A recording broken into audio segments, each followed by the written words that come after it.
I'm Dr. Orion Taraban, and this is PsycHacks, Better Living Through Psychology. And the topic of today's short talk is haters are good. So this is a subject that I feel somewhat qualified to speak on. Since starting this channel, I would say that the overwhelming majority, about 98% of the response to my content has been overwhelmingly positive. And for that, I'm incredibly grateful. That does, of course, leave around 2% of folks who not only seem to disagree with what I have to say, but to take issue with my very existence as well. Today, I'm going to talk about what I've learned from dealing with haters, as I hope it will be useful for you in dealing with your own 2%.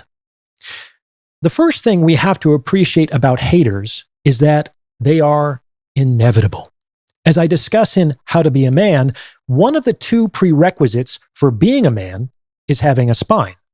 A spine is how we stand erect. And as soon as we choose to stand erect, we cast a shadow. There is no way around this. Now, one of the principal reasons why shadows form around those who choose to stand up and speak the truth is that a true idea will absolutely disturb the comfort of others. This is principally what makes a real idea dangerous. As Oscar Wilde wrote, an idea that is not dangerous is unworthy of being called an idea at all. A true idea, if unresisted, will dislodge or dissolve many pleasant or cherished delusions. And this is not merely the question of substituting one idea for another, as our beliefs deeply inform our conceptions of ourselves and others and the world. As a result, changing a belief that informs these other perceptions can often be very destabilizing to the individuals in question.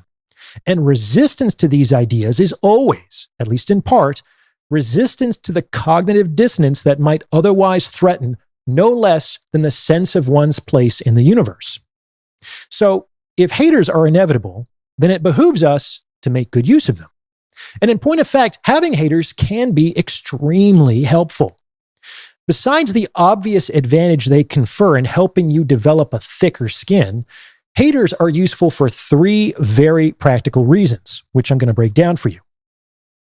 First and foremost, haters help you make sure of what you're saying. Look, if I'm going to go online and talk about my beliefs for the whole world to see, knowing that what I say could be very disagreeable to certain people, then I'm not going to run my mouth casually. I'm not here to be liked, but I'm also not necessarily here to be disliked. Like, I'm not going to go out of my way to court the animosity of others, though I'm aware that that is a definite risk whenever I open my mouth. So if my words are capable of bringing large-scale hatred and hostility upon myself, I'm going to be real careful about what I say. I just don't make an episode about every little idea that comes into my head. I'm going to think about it and examine it and re-examine it and take steps to implement it in my own life and think about it some more before I put the proverbial pen to paper. It's a big part of why I script everything out on my channel, as I want to be very careful about both my ideas and my word choice. And to the extent that I'm able, I want to bring you ideas that work and that accord with reality. That said, even that is not enough. Given the risks involved, it's not enough just to resign yourself to saying what is true. What you say must also be needful. A lot of true things are not needful, and some needful things are not true. However, if a situation is going to get worse in the absence of a correction from truth, then it becomes necessary and needful to tell the truth. This, of course, does not eliminate the risks previously discussed, but it does in some way justify running those risks for the good that might result. In any case, the definite possibility of being disliked or disowned as a consequence of your beliefs actually forces you to examine your beliefs very carefully and to potentially examine whether the truth and necessity of your words are sufficient to offset the risks associated with opening your mouth. And this is a good thing. Like, When people start to feel a little too safe that they can say and do whatever they want with impunity, then we actually see a lot more deceit, disrespect, and all-around disreputability. Okay, the second reason haters are useful is that they give you really good feedback with respect to the power of your arguments. Look, if I'm wrong about something and someone corrects me, that is completely fine. Even more, that is good. I'm interested in the truth. I'm interested in helping people. And if I'm fundamentally wrong about something, which is certainly possible, then I will be grateful for the correction. I'm not so egotistical as to believe in my own infallibility or so insecure as to require all to praise me. However, if you're wrong in your reasoning or your logic or your essential points, then trust me, that will show up in your haters' responses. If haters could dismantle your argument, I see no reason why they wouldn't do so, as that's clearly a greater and more complete victory. Consequently, if the responses are full of insults and ad hominem attacks, then that's actually a pretty good indication that you might be on the right track. The purpose of these responses is not to debate or discuss or even debunk. It is to disparage. The idea here is to run around an argument they lack the skill or ability to address directly and to denigrate the person advancing the argument instead. In today's day and age, this is typically done by employing vaguely defined moral epithets, things like racist, sexist, misogynist, etc. Basically, these haters are attempting to poison the well so that people will avoid all that issues from it without examining for themselves. They have mystified their own personal distaste, to which they have a right, into a label that conveniently lacks any consistent or objective definition, which is irresponsible. Ready to implement what you've learned here in your own life? Then you need the Captain's Quarters, my private community for individuals ready to put psych hacks to work. Participate in my live group consultation calls, where I apply the principles you've followed for years to your own unique circumstances in real time. Your problems, my solutions. Attend AMAs with notable guests, access an unlisted archive of community content, receive discounts on individual consultations, and much, much more. So if you're ready to ascend to your captaincy, or you just want to hear all the stuff I can't say on YouTube, then the Captain's Quarters is for you. Hope to see you on board. Indeed, I've yet to hear a single convincing refutation of my arguments. The vast majority are simply a concatenation of insults and name-calling, and the remainder employ a number of bad faith practices in order to make their points. One is tempted to ask, if what I say is so bad or wrong, why was it necessary to change it? To put words in my mouth, to remove necessary context, or to omit inconvenient passages through selective editing. Like, those sorts of tricks are not only completely disingenuous, they also implicitly indicate that the argument as such had to be altered before it could be assailed, at which point it's no longer my argument, is it? And that's one of the reasons why I long ago determined never to make a reaction video. Like, it's just too easy.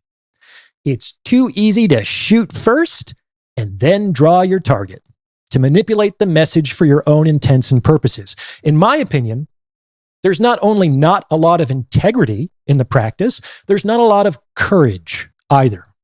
It's the difference between jousting with your opponent and sacrificing his effigy. The latter is certainly safer to do and guarantees the appearance of victory, but it's hardly respectable. In any case, the responses of your haters can give you a good indirect measure of how close you are to the truth. The more they attack your person and the more they distort your arguments, the nearer to the truth you can provisionally assume yourself to be, which is a useful service. Which brings us to the final reason. The third reason haters are useful is they help you to determine who your real allies are.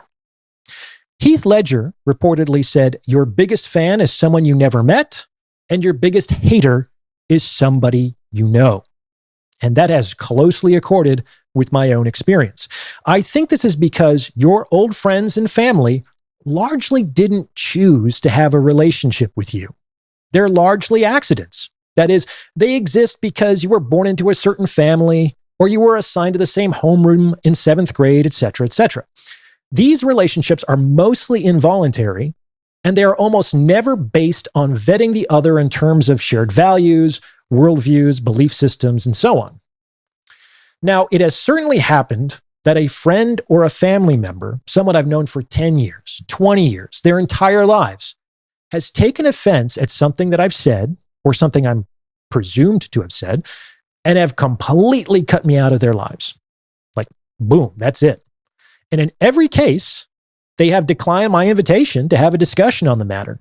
They just decided unilaterally and without warning to end what was often a very long-standing relationship.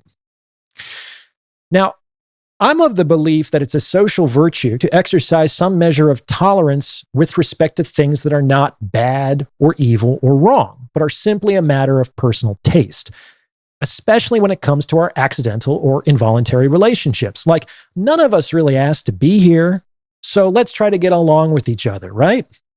And it can certainly feel like a betrayal when you find yourself on the receiving end of this kind of behavior. However, this is not actually the case. In reality, if someone takes a 10-year, a 20-year, a lifelong relationship and puts it in the balance against a belief, a viewpoint, in some cases, a single word that they find to be disagreeable or distasteful, and they find the latter to be weightier than the former, then that relationship was a sham. I don't know how else to put it. That person was not really your friend or your family member. This behavior reveals that the relationship existed completely on the caprice of the other, and that it required you, whether you were aware of it or not, to be and say and do exactly what this person wanted you to be and say and do, and to never be or say or do anything that this person didn't want you to be or say or do, which, suffice it to say, is not a friendship or relationship worthy of the name. Depending on the consequences, it would be more fitting to call such an arrangement a parody or a tyranny. And as painful as these reactions can be, it's generally best to allow these people to voluntarily remove themselves from your life, because otherwise they're like a post that you feel like you could lean against, but actually isn't anchored to anything solid. So that when you do actually lean against them, you're going to be in for an unpleasant surprise. In any case, having haters allows you to more clearly perceive who your real friends and family are. So there you have it.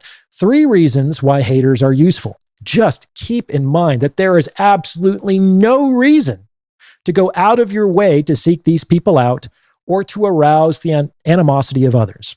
When the time is right, they will find you. If you're wrong, be grateful for the correction. And if you're right, then go forward with some measure of compassion, like a warrior of superior strength who enters into the field of battle, aware that the outcome is a foregone conclusion.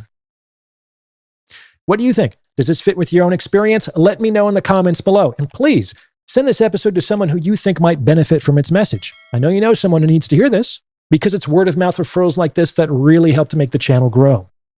Now, my list of services is getting longer, so I have to consolidate my pitch here at the end. I have a lot of extra value for you elsewhere. I have a free weekly newsletter. I have the opportunity to book paid one-on-one consultations with yours truly.